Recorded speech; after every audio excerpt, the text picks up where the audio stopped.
नमस्कार। आज हम भारतीय संविधान के कुछ अहम पहलुओं पर एक गहरी नजर डालेंगे और इसके लिए हमारे पास जो जानकारी है वो भारतीय संविधान संरचना और महत्व शीर्षक वाले स्रोत से है।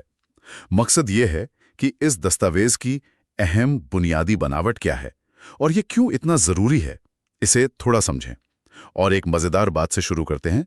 ये दुनिया का सबसे लंबा लिखा हुआ संविधान है। हाँ, ये बात तो है, काफी विस्तृत है। इसे 26 नवंबर 1949 को स्वीकार किया गया और फिर 26 जनवरी 1950 को ये लागू हुआ। जी, जिसे हम गणतंत्र दिवस के तौर पे मनाते हैं। सही। तो सोचिए इसे बनाने में कितना सोच विचार और समय लगा होगा। ये काम संविधान सभा ने किया था जो 1946 में बनी थी। हाँ। डॉक्टर राजेंद्र प्रसाद तो अध्यक्ष थे और जो ड्राफ्टिंग कमेटी थी, क्या कहते हैं, प्रारूप समिति। हाँ, प्रारूप समिति, उसके अध्यक्ष डॉक्टर भीमराव अंबेडकर थे। जी, जिन्हें अक्सर संविधान का मुख्य निर्माता भी कहा जाता है। बिल्कुल। और उस सभा ने जो दस्तावेज बनाया उसकी नींव वाकई बहुत मजबूत है। मतलब 4 खास स्तंभों पर ये टिकी है। सबसे पहले तो है प्रस्तावना। हाँ, प्रियम्बल। जी, जिसे संविधान की आत्मा या कुंजी भी कहते हैं। ये भारत को एक संप्रभु, समाजवादी, धर्मनिरपेक्ष, लोकतांत्रिक गणराज्य घोषित करती है।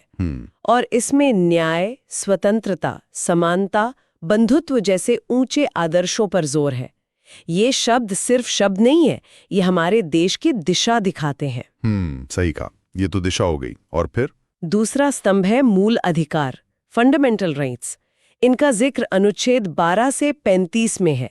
ये वो 6 मुख्य अधिकार है जो हर नागरिक को मिले हैं, जैसे बराबरी का हक, हाँ, अपनी बात कहने की आजादी, शोषण के खिलाफ अधिकार और सबसे जरूरी, अगर इन अधिकारों का हनन हो तो सीधे अदालत जाने का अधिकार। अच्छा, ये तो बहुत अहम है। ये तो हुए अधिकार, लेकिन क्या नागरिकों की भी कुछ जिम्मेदारियां तय की गई हैं इसमें? बिल्कुल, वही है तीसरा स्तंभ, मूल कर्तव्य, फंडामेंटल ड्यूटीज। ओके। ये अनुच्छेद 51A में है और ये बाद में जोड़े गए थे 1976 में 42A संशोधन के जरिए। कुल 11 कर्तव्य हैं। हालांकि ये कानूनी तौर पर लागू करने लायक नहीं है, पर ये नागरिकों को याद दिलाते हैं कि देश और समाज के प्रति उनके क्या फर्ज हैं।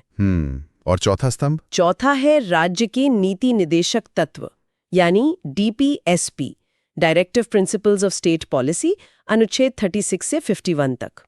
ये सिद्धांत एक तरह से सरकार के लिए गाइडलाइंस हैं कि एक कल्याणकारी राज्य, लोगों की भलाई सोचने वाला राज्य कैसे बनाया जाए। ये लक्ष्य है जिन्हें पाने की कोशिश करनी चाहिए। अच्छा, तो ये 4 स्तंभ तो हो गए इसकी नींव, और इस पर जो पूरी इमारत बनी है संविधान की, वो भी काफी बड़ी है। हाँ, बहुत। इसमें 25 भाग और 12 अनुसूचियां हैं, जहां तक मुझे याद है। जी हाँ, बिल्कुल, 25 भाग 12 अनुसूचियां। और इन अनुसूचियों में कुछ बहुत अहम है, जैसे 7वीं अनुसूची। हाँ, 7वीं अनुसूची वो शक्तियों के बंटवारे से जुड़ी है ना? बिल्कुल सही। ये केंद्र और राज्यों के बीच शक्तियों का बंटवारा करती है। इसमें 3 लिस्ट है। संघ सूची, जिस पर सिर्फ केंद्र कानून बना सकता है, जैसे डिफेंस, फॉरेन अफेयर्स। हाँ। फिर राज्य सूची, जिस पर राज्य कानून बनाते हैं, जैसे पुलिस, खेती। और फिर समवर्ती सूची, कंकरेंट लिस्ट। जी, जिस पर केंद्र और राज्य दोनों कानून बना सकते हैं, जैसे शिक्षा, जंगल। ये बंटवारा हमारे फेडरल स्ट्रक्चर, संघीय ढांचे का आधार है। और 8वीं अनुसूची भी महत्वपूर्ण है। हाँ, उसमें देश की 22 मान्यता प्राप्त भाषाओं का जिक्र है। अच्छा, ये तो काफी विस्तृत व्यवस्था है। पर एक सवाल मन में आता है, क्या ये संविधान जब बना तब से वैसा का वैसा ही है या इसमें बदलाव भी हुए हैं? नहीं, बिल्कुल नहीं। और यही तो इसकी खूबी है। ये कोई पत्थर की लकीर नहीं है। ये एक क्या कहते हैं, जीवंत दस्तावेज है। Living document. हाँ, लिविंग डॉक्यूमेंट। इसमें समय और जरूरत के हिसाब से बदलाव यानी संशोधन होते रहे हैं। अब तक 100 से ज्यादा संशोधन हो चुके हैं। इनमें से 42वां संशोधन जो 1976 में हुआ था, वो तो काफी बड़ा था। उसे तो कई बार मिनी संविधान भी कह दिया जाता है। अच्छा, ऐसा क्यों? क्योंकि उसमें बहुत सारे बदलाव किए गए थे। जैसे प्रस्तावना में समाजवादी और धर्मनिरपेक्ष शब्द जोड़े गए और मूल कर्तव्य भी उसी में शामिल हुए थे। और मैंने सुना है 44th संशोधन भी काफी अहम था। जी हाँ, 44th संशोधन 1978 भी महत्वपूर्ण था। उसने खास तौर पर आपातकाल से जुड़े कुछ प्रावधानों को थोड़ा संतुलित किया ताकि उनका गलत इस्तेमाल ना हो सके। ये दिखाता है कि संविधान में खुद को सुधारने की क्षमता भी है। ये तो अच्छी बात है। तो ये सब जानने के बाद अगर हम सार निकालें तो आम नागरिक के लिए इस संविधान का असल मतलब क्या है, इसका महत्व क्या है? है सुप्रीम लॉ। ये ना सिर्फ सरकार की शक्तियों को तय करता है और उन पर सीमाएं भी लगाता है, बल्कि हम नागरिकों को अधिकार देता है और हमारे कर्तव्य भी याद दिलाता है। ये एक तरह से रूल बुक है जो तय करती है कि देश कैसे चलेगा, सबके साथ न्याय कैसे होगा और कोई भी अपनी मनमानी नहीं कर सकेगा। सही। और इसकी कुछ खास बातें भी है ना जो इसे दूसरे देशों के संविधानों से अलग बनाती हैं? बिल्कुल।